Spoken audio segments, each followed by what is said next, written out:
All right, we're here as usual to give you all the information about the films as they come out. Now the 411, yo. We're going to give you the 911 about this one. Oh, God. I saw you doing that. I was like, saw me working for it. Yeah, I was like, wait, when you said information, I was like, information, 411, 911. no. Shit, he's going to do it.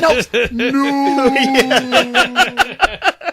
Too late, Luthor. Too late. Decades from now, people will still talk about the day that we did this review and the horror they felt watching this joke start to approach.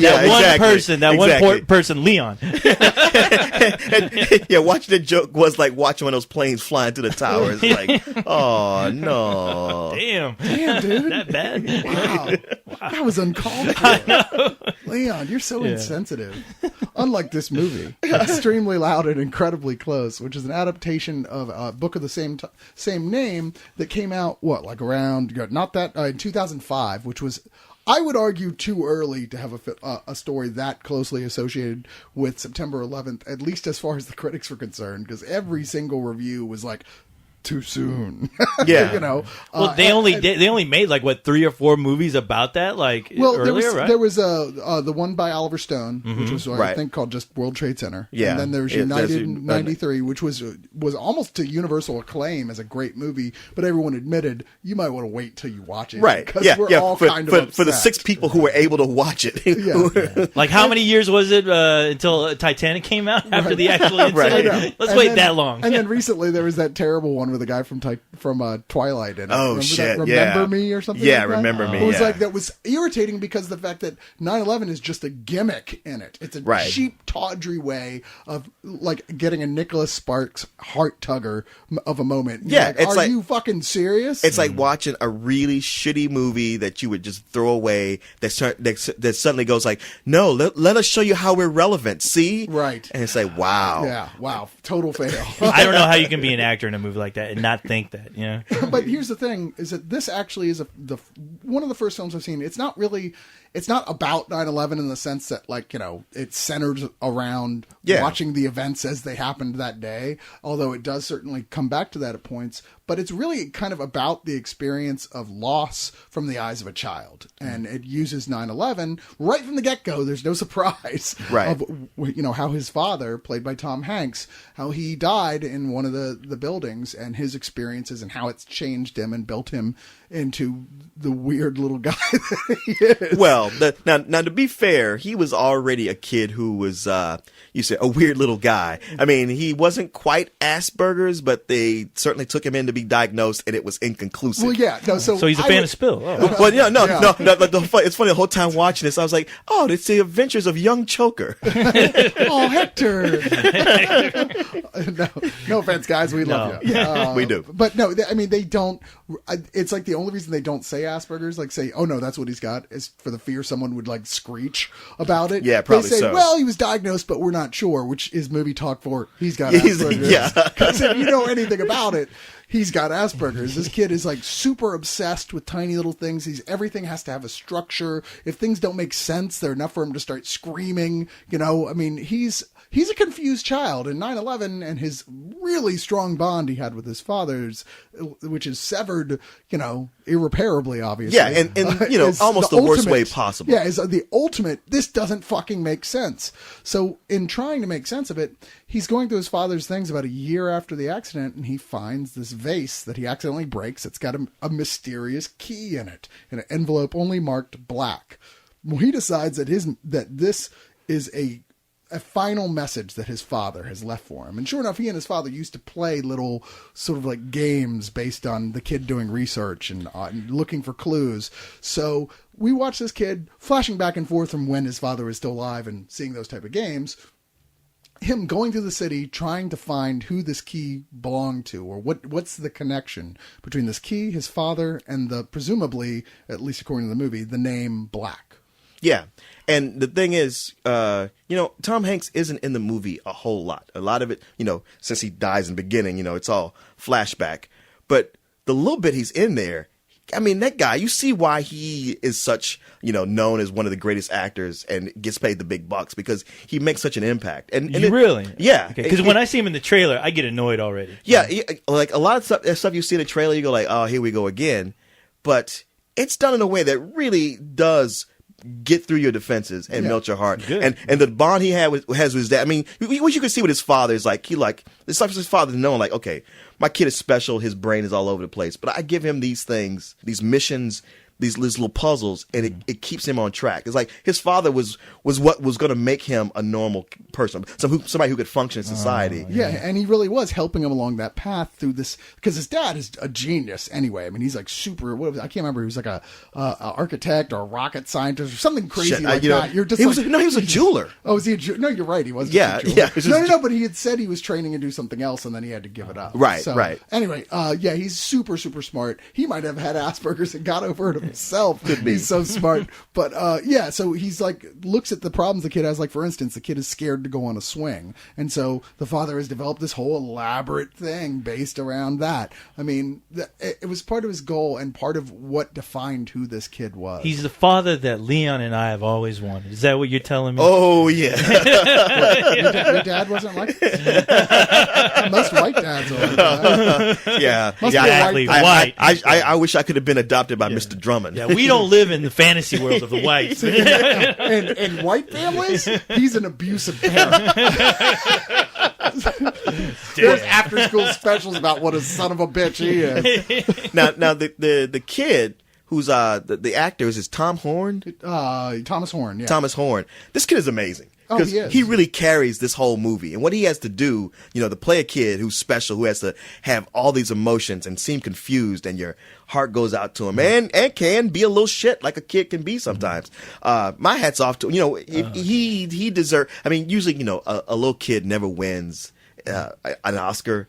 But he's up there in that Haley At the Joel Nickelodeon Osment. Awards, they do. Maybe then. Yeah, well. but he's like a Haley Joel Osment, level type actor. Oh God, don't say that, because he ain't Well, gonna I be know, around and for he that long. disappears. Well, but apparently he was from the gene scrapings of what's his name from Everything Is Illuminated, Elijah Wood. Elijah Wood. Because he does. He looks like he's a tiny Elijah Wood to the point where it's kind of creepy. And I kept watching it, going, Jesus Christ! And turns out it's based on a book by the same guy who wrote Everything Is Illuminated. Conspiracy! Oh! This is the only 9/11 conspiracy, people. I'm sorry, that's it. Where's Geraldo Rivera when you need him? now where this movie gets the extra bump is that the grandmother lives across the street, and he talks to his grandmother, and she's got this old man, Max von Sydow, living there who doesn't talk, and she's just like, don't talk to him. He's got a temper.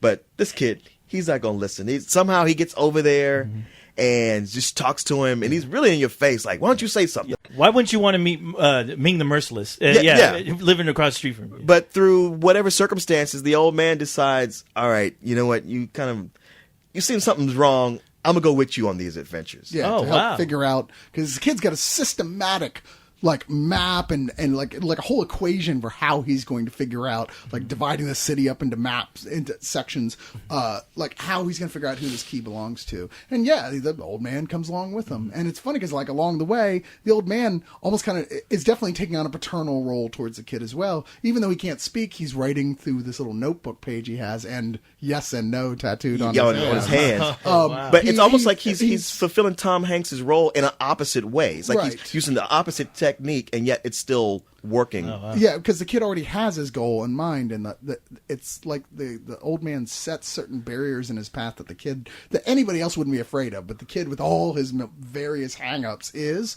and the kid gets over these things because it's either that or you're not going to be able to achieve this goal that you just set for yourself. Yeah, it's quite an adventure. And I gotta admit, like at first, that first 20 minutes, I was like, oh yeah, one of these. I saw the trailer, I know, tug on the heartstrings. There's about 2 or 3 times in the movie I had to break down and cry. Are you Oh, serious, pussy? No, that's one of the scary things about this movie, because I mean, it's like, okay, you're just dealing with 9/11, but it makes me hesitant to even if how good it is, it makes me hesitant to want to go see that, because I don't want to be a crying bitch in the theater. That's embarrassing. I don't necessarily go to look for movies because I'm going to be in Sappy Town all of a sudden, and Sure. every scene is going to be like, remember your father? Remember when your father used to bake cookies like this? I don't know.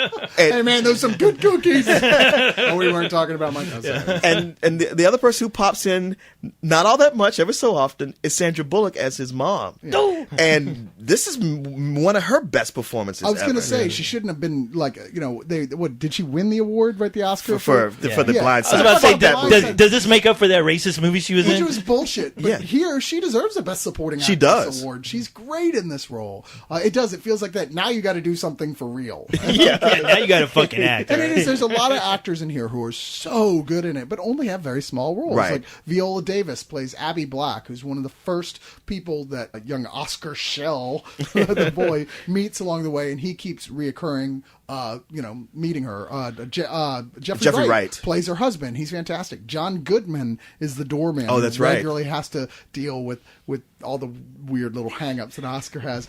What's funny is that James Gandolfini was in this film at one point, and his really? part was cut out of it entirely. He was like a Sandra, because it's like a year later, and he's like a friend of Sandra Bullock's character, who it looks like they're on the verge of starting the date. Okay, that explains makes one. sense There's one later. line that's in there that makes sense. Yeah, exactly. Okay. So, yeah, that was apparently removed, at least from the version we saw anyway. Okay. But you know what?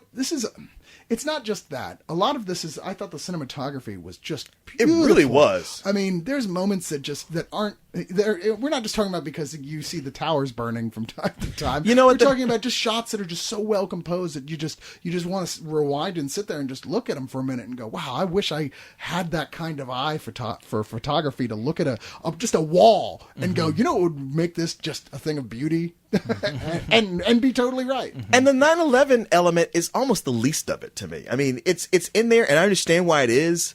But if there was some other tragedy that was big enough to go like, this was a huge deal, it could have been that. I almost think they should have left that out of the trailer in a way, because it would make me a little bit more, wanting to go. It would be less. It would turn fewer people away. People who would actually love the movie. At the same time, I have a feeling that if you weren't prepared for that to be part of a movie, Yeah, and you might then get it mad. dropped it on you. Yeah, you might get mad. You might not recover from it. But if you go into it, because everyone's like, no, trust me, it is really good, which is what we're saying. Yeah. You need to see it, but it's not going to bug you. You're going to be a lot better off that way. Okay. You really are. Because I feel better already. I can't tell you how many things about this film I thought they got exactly right.